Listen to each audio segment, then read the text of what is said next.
女性每次經期嚟嘅時候咧，經痛啊，又或者係肌肉抽動啊、抽搐嘅現象咧，其實都係一個美質流失得過多嘅現象咯。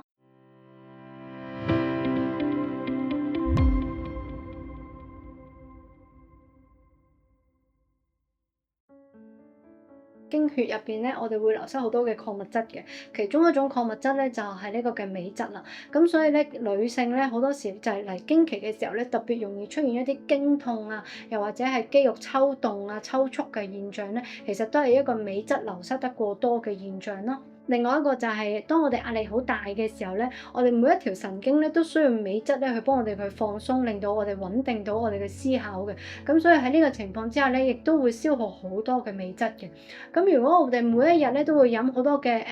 精製嘅糖，即係食好多精製嘅糖分啊、咖啡因嘅食物啊、飲品嘅話咧，亦都會導致到咧我哋吸收唔到呢個嘅鎂質，而繼而令到我哋會有呢個缺乏鎂質嘅情況嘅。另外咧就係如果我哋有用一啲嘅胃藥啦，例如一啲制酸劑啦，又或者係一啲避孕藥啦，甚至乎一啲利尿藥啦，咁呢一啲咧都會有機會令到呢個鎂質咧流失得更加快嘅。